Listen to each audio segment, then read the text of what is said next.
আমরা বিশ্বাস করি উপস্থিতিবৃন্দ, সম্মানিত উপস্থিতিবৃন্দ, আমরা বিশ্বাস করি যে একজন নারীকে যখন আমরা কর্মসংস্থানের ব্যবস্থা করে দেব, স্বাভাবিকভাবে প্রকৃতিগত কারণ হিসাবেই তাদেরকে আমাদের আরো কিছু ব্যাপারে সহযোগিতা করা উচিত।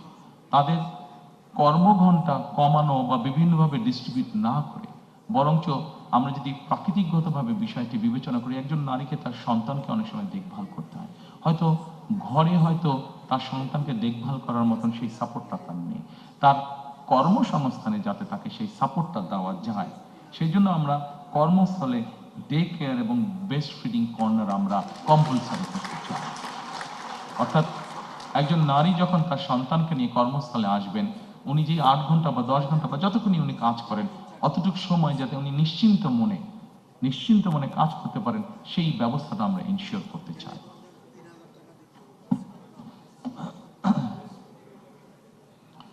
সম্মানিত উপস্থিতিবৃন্দ, আমি মনে হয় আপনাদের বিরক্তির উদ্রেক হচ্ছি না, আমি চেষ্টা করছি সংক্ষেপে রাখার জন্য আমার আলোচনাটা, উপস্থাপনাটা। আমি হয়তো ঠিক রেগুলার নর্মালি আপনারা যেভাবে দেখে অভ্যস্ত ম্যানিফেস্টো উপস্থাপন, আমি ঠিক ওভাবে যাচ্ছি না। নর্মালি সাধারণত লাইন বাই লাইন আমাদের নেতৃবৃন্দরা পড়ে যান। আমি যতটুকু বিশ্বাস করি, যতটুকু বুঝি, যতটুকু জানি, যে জিনিসগুলো আমি বিশ্বাস করি, আপনাদের সামনে আমি সেই জিনিসগুলো উপস্থাপনের চেষ্টা করছি। অবশ্যই এর অর্থ এই নয় যে বাকি জিনিসগুলোর সাথে আমি একমত নেই, অবশ্যই বাকি জিনিসগুলোর সাথে আমি একমত। আমার পার্টির নেতৃবৃন্দ, আমাদের এক্সপার্টসরা মিলে সব তৈরি করেছেন, সবগুলোর সাথে আমি একমত যে এই সবগুলোই কাজ আমরা পর্যায়ক্রমিকভাবে ইনশাল্লাহ করব। তবে এখানে যেই বিষয়গুলো আমার কাছে বেশি ভালো লেগেছে বা বেশি পছন্দ, সেই বিষয়গুলো আপনাদের সামনে আমি সংক্ষেপে উপস্থাপন করছি। সম্মানিত উপস্থিতবৃন্দ, আসুন এরপরে কৃষি এবং খাদ্য। কৃষির ব্যাপারে কৃষক কার্ড নিয়ে আমি আপনাদেরকে কিছুটা বলেছি। এই কৃষক কার্ড আমরা বিশ্বাস করি কৃষি এবং কৃষককে একটা খুব স্ট্রং সাপোর্ট দিবে, যেটি লং রানে আমাদের কৃষি এবং কৃষককে গড়ে তুলতে আমাদের জন্য, দেশের জন্য একটা ভালো হবে। আমরা এর মধ্যে একটি সিদ্ধান্ত গ্রহণ করেছি, যেটি আমরা 91 সালেও কাজটি করেছিলেন দেশনেত্রী খালেদা জিয়া যখন উনি সরকার গঠন করেন। এইবার ইনশাল্লাহ 12 তারিখে আমরা সরকার গঠনে সক্ষম হলে 10,000 টাকা পর্যন্ত কৃষি ঋণ, সেটিকে আমরা সুদ সহ মওকুফ করতে চাই। আমরা হিসাব করে দেখেছি, আমাদের কাছে যে স্ট্যাটিস্টিক্স আছে, আমরা হিসাব করে দেখেছি যে এই মুহূর্তে যত ঋণ আছে, 10,000 টাকা পর্যন্ত কৃষি ঋণ যদি আমরা মওকুফ করি, সেটা সরকারের এমন কিছু চাপ পড়বে না। কাজে কৃষকদেরকে একটা সাপোর্ট দেওয়ার জন্য, এই কাজটি আমরা করতে চাই। সম্মানিত উপস্থিতিবৃন্দ, আমরা একটি কাজ শুরু করতে চাই। এই কাজটি পরিবেশের সাথে সম্পর্কিত, এই কাজটি কৃষির সাথে সম্পর্কিত, এই কাজটি প্রকৃতির অনেক কিছুর সাথে সম্পর্কিত। সেটা হচ্ছে খাল খনন কর্মসূচি আমরা শুরু করতে চাই। খাল খনন কর্মসূচি আমরা দেখেছি দেশে গ্রামে যেরকম পপুলার, একইভাবে শহর অঞ্চলগুলোতেও খাল খনন কর্মসূচি অনেক পপুলার। এবং খাল খনন কর্মসূচি আমরা কেন তৈরি করতে চাই, আমি আপনাদেরকে সংক্ষেপে কয়েকটি উদাহরণ দিতে চাই। সম্মানিত উপস্থিতিবৃন্দ, আমাদের খাল খনন কর্মসূচি যে পরিকল্পনা আছে, সেই পরিকল্পনার মধ্যে 20,000 কিলোমিটার ক্যানেল ডিগিং আমরা করতে চাই সারা দেশ মিলে।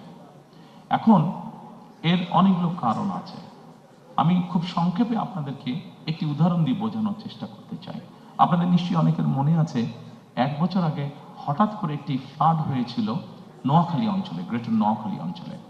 দয়া করে আপনারা সকলে একটা সুইমিং পুলের কথা চিন্তা করুন, যে এই সুইমিং পুলটার radius 50 square mile, average depth হচ্ছে 7 ফিট।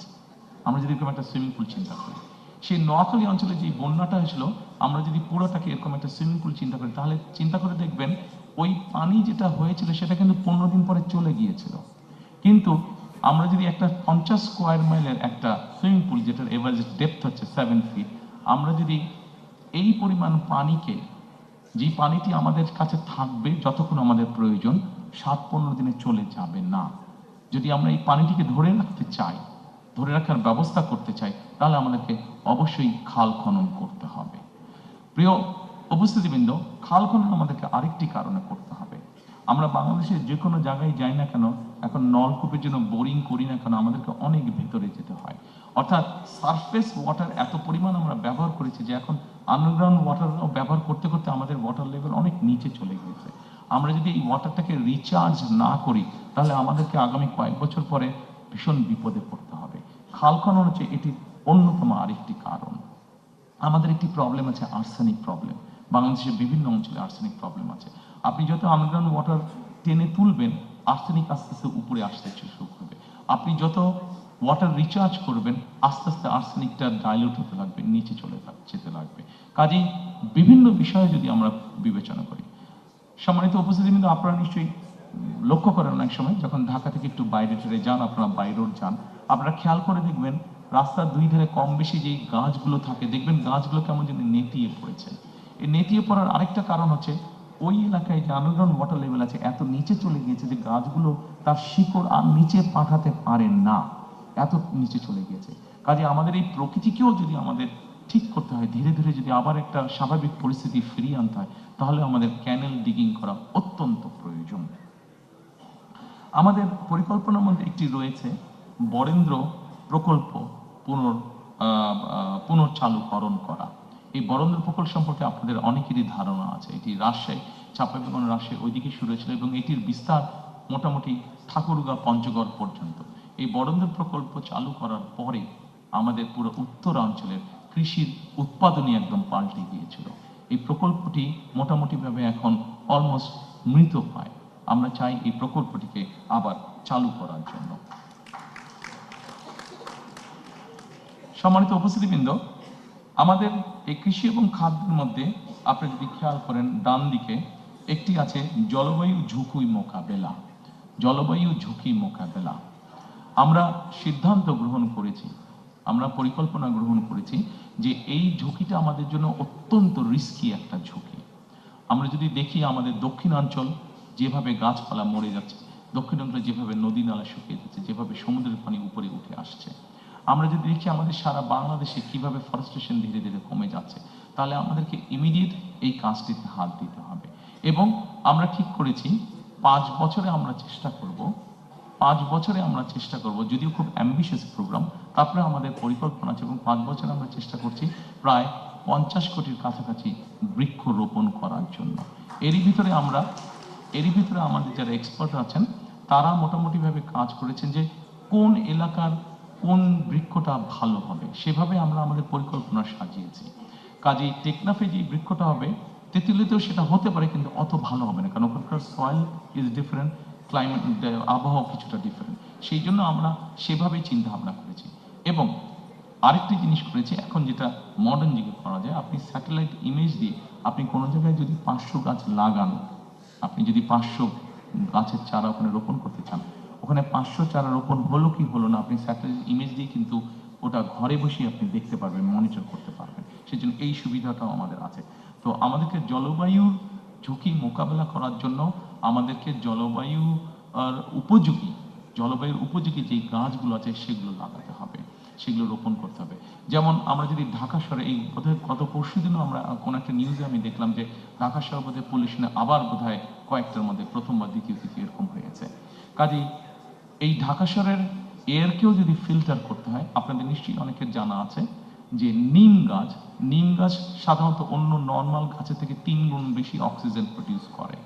কাজে আমরা যদি নিম গাছ প্রচুর পরিমাণে ঢাকা শহরে লাগাতে সক্ষম হই, রোপণ করতে সক্ষম হই, তাহলে আমরা কিছুটা হলেও আমাদের ঢাকা শহরের বাতাসকে আমরা ফিল্টার করতে পারবো। অবশ্যই এর বাইরে আমাদেরকে অনেকগুলো স্টেপ গ্রহণ করতে হবে, যেমন ডিজেল ইঞ্জিনের ব্যবহার কমিয়ে আনতে হবে, ফসিল ফুয়েল যেগুলোতে ব্যবহার হয় সেগুলো আমাদেরকে কমিয়ে আনতে হবে, আমাদেরকে ইলেকট্রিক ভেহিকলকে মোর এনকারেজ করতে হবে। সম্মানিত উপস্থিতিবৃন্দ, আমাদের কৃষিতে একটি বিরাট বড় সমস্যা আছে, সেটি হচ্ছে কৃষক এবং বাজারের সরাসরি যে সংযোগটা, এটা বিভিন্ন কারণে আমাদের পক্ষে হয়তো গড়ে তোলা সম্ভব হয়নি। আমাদের পরিকল্পনা আছে যে কিভাবে কৃষক এবং বাজারকে আমরা সরাসরি সম্পৃক্ত করতে পারি, অর্থাৎ মিডলম্যানের যে প্রকৃতি আছে সেটাকে কিভাবে কমিয়ে আনা যায় এবং একই সাথে ট্রান্সপোর্টেশন কস্ট কিভাবে কমিয়ে আনা যায়, এই বিষয়টি আমাদের পরিকল্পনার মধ্যে আছে। সো দ্যাট তাহলে কৃষিজাত উৎপন্ন যে দ্রব্যগুলো সেগুলোর দামটা আমরা কমিয়ে আনতে পারবো। সেটাকে দাম যদি আমরা কমিয়ে আনতে পারি, তা আমরা মানুষের কাছে কম মূল্যে আমরা পৌঁছে দিতে সক্ষম হব। আমাদের আরেকটি বড় পরিকল্পনা আছে বা বড় সমস্যা আছে, সেই জন্যই আমরা পরিকল্পনা গ্রহণ করেছি সেটি হচ্ছে আমাদের দেশের বিভিন্ন জায়গায় বিভিন্ন ফল ফলাদি শাক সবজি এগুলো উৎপাদিত হচ্ছে, কিন্তু আমাদের কৃষকরা কোনো শাক সবজি ফল ফলাদি হয়তো 7 দিন 15 দিন বা 1 মাসের জন্য এটাকে রেফ্রিজারেট করতে হবে, কিন্তু সেই রেফ্রিজারেট করার সিস্টেমটা আমাদের এখানে নেই, এবং যেটাকে হিমাগার বা কোল্ড স্টোরেজ বলে। আমরা এর মধ্যে কাজ করেছি যে কোথায় কোথায় আমাদের কি কি উৎপাদিত হয়, কোথায় কোথায় কিভাবে, যেমন আমাদের চাঁপাই নবাবগঞ্জে বা রাজশাহীতে প্রচুর পরিমাণে আম হয়, আমটাকে কিভাবে প্রিজার্ভ করা সম্ভব হতে পারে সেইভাবে আমরা সেখানে হিমাগারটা করে তুলবো। যেখানে আমাদের টমেটো হচ্ছে, সেই সিলেট অঞ্চল ধরে যে বিভিন্ন জায়গায় আমাদের টমেটো হচ্ছে, এই টমেটোগুলো আমরা একসময় দেখি যে কৃষকরা ফেলে দেয় বা গরু ছাগল খায়, কারণ সে প্রপার দাম পাচ্ছে না, কারণ একটা সার্টেন টাইমের পরে সে যে ওটাকে রেফ্রিজারেট করবে সেই অবস্থাটা নেই। কাজে এই সবগুলো জিনিসকে আমরা মার্ক করেছি এবং ধীরে ধীরে আমরা এই হিমাগার সিস্টেম বা রেফ্রিজারেট সিস্টেমটাকে আমরা গড়ে তুলতে চাই। সম্মানিত উপস্থিতিবৃন্দ, এরপরে আমি আপনাদেরকে অনুরোধ করব কর্মসংস্থান ও যুব উন্নয়নটি দেখার জন্য। কর্মসংস্থান এবং যুব উন্নয়ন, আমাদের প্রায় 27 লক্ষ বেকার আছে, এর মধ্যে 9 লক্ষ হচ্ছে আমাদের শিক্ষিত বেকার। প্রতি বছর বেকারের সংখ্যা বাড়ছে বই কমছে না। আমরা যদি আমাদের ডেমোগ্রাফি দেখি, পপুলেশন ডেমোগ্রাফিটা দেখি যে 15-20 বছর থেকে আমাদের 60-62 বছর পর্যন্ত, তাহলে এটির সুবিধা আমরা পাবো 2040 সাল পর্যন্ত। অর্থাৎ আমাদের যারা এখন ইয়াং জেনারেশন আছে, এদেরকে যদি আমরা আগামী 40 সালের ভিতরে কর্মসংস্থানের ব্যবস্থা করতে না পারি, তাহলে আমরা আমাদের অর্থনীতির যে গতি আছে এটিকে আমরা তৈরি করতে পারবো না। অর্থনৈতিক যে সমৃদ্ধি আছে সেই সমৃদ্ধিটাকে আমরা কাজে লাগাতে পারবো না। সেজন্য আমাদেরকে যে কোনোভাবেই হোক আমাদেরকে সিদ্ধান্ত বা পরিকল্পনা গ্রহণ করতে হবে কিভাবে আমরা এত বিপুল সংখ্যক, অর্থাৎ 15-20 বছর থেকে 60-62 বছর পর্যন্ত, যে অর্থাৎ 2040 সালের মধ্যে আমরা আমাদের যুব বলতে যেই শ্রেণীটা আছে, তরুণ বলতে যেই শ্রেণীটা আছে, তাদের কর্মসংস্থানের ব্যবস্থা করতে পারি। আমরা এখানে অনেকগুলো বিষয় চিন্তা করেছি, তার মধ্যে 2-3টি বিষয় আমি আপনাদের সাথে আলোচনা করব। যেমন বিদেশি ভাষা, আমাদের দেশ থেকে প্রচুর মানুষ বাইরে যায়। আমরা যদি এই মানুষগুলোকে যারা বাইরে যায় এদেরকে যদি আমরা ল্যাঙ্গুয়েজ কোর্স দিতে পারি, তাহলে এটি কিন্তু তার জন্য একটা বেনিফিট হবে, এবং ল্যাঙ্গুয়েজ কোর্সের কারণেই কিন্তু সে অনেক জায়গায়, দেশের বাইরে অনেক জায়গায় অনেক ইজিলি সে তার কর্মসংস্থানের ব্যবস্থা করতে পারবে। একই সাথে আমরা তাদের দক্ষতা অর্জনের জন্য দেশের বিভিন্ন জায়গায় এরিয়া বেসিসে আমরা বিভিন্ন ট্রেনিং ইনস্টিটিউট আমরা তৈরি করতে চাই, আমাদের এর ভিতরে আমরা যেটা কাজ করেছি সেটা হচ্ছে যে আমরা বিভিন্নভাবে চেক করেছি যে আগামী 10 বছর পর্যন্ত পৃথিবীর কোন কোন দেশে কি কি ধরনের মানুষ যেতে পারে, কি কি ধরনের মানুষ যাওয়ার কাজের স্কোপ আছে, সেটির ভিত্তিতে আমরা আমাদের ট্রেনিং ইনস্টিটিউটটাকে ঢেলে সাজানোর পরিকল্পনা করেছি। এর বাইরে আমাদের যেটা লক্ষ্য আছে সেটা এসএমই ঋণ প্রদান, অর্থাৎ এসএমই ছোট বা মিডিয়াম যে ইন্ডাস্ট্রিগুলো হবে সেখানে সহজ শর্তে ঋণ প্রদান করতে চাইছি।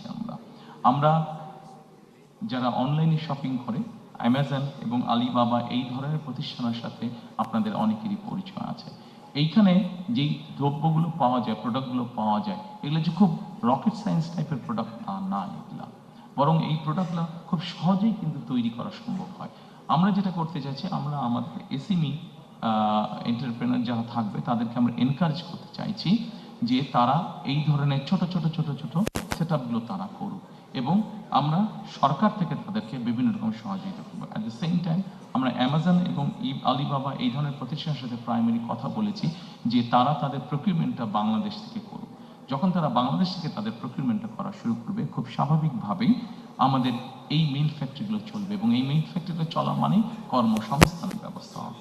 সম্মানিত উপস্থিতিবৃন্দ, আমাদের আগামী দিনের লক্ষ্য হচ্ছে আমরা যেই পরিকল্পনায় গ্রহণ করি না কেন, প্রত্যেকটি পরিকল্পনার অন্যতম প্রাইমারি লক্ষ্য হচ্ছে আমাদের কর্মসংস্থান তৈরি করা, যত বেশি সংখ্যক কর্মসংস্থান তৈরি করা।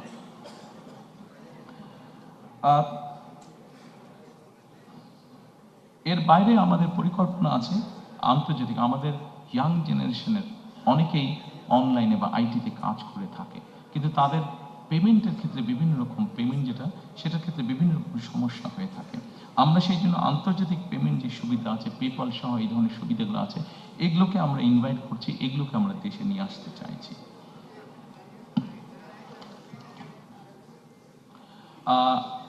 সম্মানিত উপস্থিতিবৃন্দ, এরপরে আমি শিক্ষা, মানব সম্পদ এবং স্বাস্থ্য সেবা এটির প্রতি আপনাদেরকে নজর দিতে বলবো।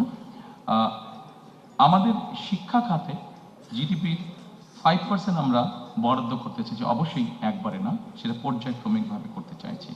আমরা ফ্রি ওয়াইফাই বিভিন্ন ইম্পর্টেন্ট জায়গাগুলোতে ফ্রি ওয়াইফাই আমরা ইন্ট্রোডিউস করতে চাই। আপনারা বলতে পারেন যে ফ্রি ওয়াইফাই এত সহজ নাকি দেওয়া? এটার জিনিসটা এমন হবে, কেউ যদি কোথাও ফ্রি ওয়াইফাইটা ব্যবহার করতে চায়, সে লগ ইন করার পরে তাকে ছোট একটি অ্যাড দেখতে হবে। অ্যাডটি ভালো লাগুক বা না লাগুক, অ্যাডটি তাকে দেখতে হবে। এই জন্য অ্যাডটি দেখতে হবে যে অ্যাডের মাধ্যমে ওখানকার যে খরচটা, সেই খরচটা উঠে আসবে এবং তারপরে সে হয়তো 1 ঘন্টা বা 1.5 ঘন্টা সে ফ্রি ওয়াইফাইটি ব্যবহার করতে পারবে। এর বাইরে আমরা ওয়ান টিচার ওয়ান ট্যাব, আমাদের প্রথমে প্রাইমারি স্কুল এবং তারপরে সেকেন্ডারি স্কুলে যত টিচার আছেন তাদেরকে আমরা পর্যায়ক্রমিকভাবে একটি ট্যাবের আন্ডারে নিয়ে আসতে চাইছি, যার মাধ্যমে তারা যেমন শিক্ষা দিতে পারবেন, একইভাবে তাদেরকে কোনো ট্রেনিং ইনস্ট্রাকশন দিতে হলে সেই ট্যাবের মাধ্যমে তাদেরকে আমরা সেন্ট্রালি সেই কাজটি আমরা করতে পারব। আমরা প্রাথমিক এবং মাধ্যমিক শিক্ষা ব্যবস্থায় স্কুল ইউনিফর্ম ইন্ট্রোডিউস করতে চাচ্ছি। অবশ্যই এটা আমরা সরকারের পক্ষ থেকে এই ইউনিফর্মটা দিতে চাচ্ছি। এই ইউনিফর্মটি দেওয়ার একটা অন্যতম কারণ হচ্ছে, স্বাভাবিকভাবে সবাই যখন একই ইউনিফর্ম পরবে তখন বাচ্চাদের মধ্যে একটা ডিসিপ্লিন আসে, একটা ইউনিটি আসে, সেই মানসিকতাটা আমরা গড়ে তুলতে চাইছি। এরপরে আমি আপনাদেরকে দৃষ্টি আকর্ষণ করতে চাইছি যে স্বাস্থ্য সেবাতে আমি চেষ্টা করছি একটু দ্রুত যেতে, অনেকক্ষণ সময় আছে, অনেকের ধৈর্য চ্যুতি হচ্ছে। আমি এরপরে স্বাস্থ্যতে আসতে চাচ্ছি। সম্মানিত উপস্থিতিবৃন্দ, স্বাস্থ্যতে আমরা যেটা মনে করি, দেখুন বাংলাদেশ 20 কোটি মানুষ, আমরা হয়তো অনেক কিছু বলতে পারি, কিন্তু 20 কোটি মানুষকে স্বাস্থ্যসেবা দেওয়া কোয়াইট কস্টলি ম্যাটার। কিন্তু তার আগে যদি আমরা কাজ করি, যেটা এখন ইউরোপে তারা করছে, ইউরোপও তার ছোট ছোট দেশ, অল্প অল্প পপুলেশন, কিন্তু তারাও স্বাস্থ্যসেবা সম্পূর্ণ দিকে হিমশিম খাচ্ছে, সেখানে বাংলাদেশের মতন দেশকে হিমশিম খেতেই হবে। সেই জন্য আমরা যেটা জোর দিতে চাচ্ছি সেটা হচ্ছে প্রিভেনশনের উপরে আমরা জোর দিতে চাচ্ছি। অর্থাৎ আমরা যদি একটা মানুষকে প্রথমেই অসুস্থ হওয়া থেকে বাঁচাতে পারি, তাহলে অবশ্যই সেই মানুষটি আর হসপিটালে যাচ্ছে না, হসপিটালে না গেলে হসপিটালের উপরে চাপটা কম পড়ছে। কাজে এই কাজটি করার জন্য, প্রিভেনশনটাকে আমরা করার জন্য আমরা প্রায় 1 লক্ষের মতন স্বাস্থ্যকর্মী নিয়োগ দিতে চাচ্ছি সারা দেশে, যেই স্বাস্থ্যকর্মীদের অধিকাংশ হবেন নারী। এই স্বাস্থ্যকর্মীরা মানুষের বাসায় বাসায় যাবে, গ্রামে গ্রামে বাসায় বাসায় যাবে, শহরেও বাসায় বাসায় যাবে, গিয়ে তাদেরকে স্বাস্থ্যসেবাটা ঘরে দেবে এবং তাদেরকে অ্যাওয়্যার করবেন যে এটা কাজ না করলে ডায়াবেটিক হবে না, এটা কাজ না করলে হাই প্রেশার বা কার্ডিয়াক প্রবলেম হবে না, এটা কাজ না করলে কিডনি প্রবলেম হবে না। এই ধরনের জিনিসগুলোকে তারা অ্যাওয়্যার করবেন। তার ফলে আমরা চাচ্ছি যে প্রথমেই যদি একজন মানুষকে অসুস্থ হওয়া থেকে বাঁচানো যায়, তাহলে সরকারের যে রিসোর্স আছে সেটার উপর চাপটা কম পড়বে। যেই রিসোর্স আছে সেটা দিয়ে যারা সত্যিকারভাবে অসুস্থ হবেন তাদেরকে কিছুটা হলেও বেটার ট্রিটমেন্ট দেওয়া যায়। আমরা প্রাইভেট পার্টনারশিপ একটি বিষয় চিন্তা করছি। এটা সকল অসুখ বিসুখের ক্ষেত্রে না, এগুলো যেটা প্রাণঘাতী, যেমন ক্যান্সার আছে, যেমন কার্ডিয়াক প্রবলেম আছে, এই ধরনের যেগুলো আছে, বা কিডনি ডায়ালিসিস আছে, এই ধরনের যেগুলো সিরিয়াস অসুখ বিসুখ আছে, সেগুলোর ক্ষেত্রে আমরা প্রাইভেট পার্টনারশিপের কথা চিন্তা করছি। অর্থাৎ আমরা যদি সরকারি হাসপাতালে দেখি যে একটা লম্বা কিউ আছে, সরকারি হাসপাতালে যে ফ্যাসিলিটি দিচ্ছে সেটা সবাইকে দিতে পারছে না, কাজে সেখান থেকে কিছু রোগী নিয়ে একই ফ্যাসিলিটি যেখানে প্রাইভেট হসপিটাল আছে, যেটা স্ট্যান্ডার্ড মেনটেন করতে পারবে, আমরা সেই রোগীটাকে নিয়ে সেখানে ট্রান্সফার করে দিতে যাচ্ছি, সেটার কস্টটা সরকারের পক্ষ থেকে বেয়ার করা হবে। এইভাবে আমরা পাবলিক পার্টনারশিপ তৈরি করতে যাচ্ছি। সিলেক্টেড কিছু অসুস্থতার ক্ষেত্রে, সিলেক্টেড কিছু অসুখ যেগুলো লাইফ সেভিং সর্ট অফ, যেগুলো রিস্ক হয়ে যায় মানুষের জন্য, সেই ধরনের অসুখ বিসুখের ক্ষেত্রে আমরা এই কাজটি করতে, জ্বর সর্দি কাশির ক্ষেত্রে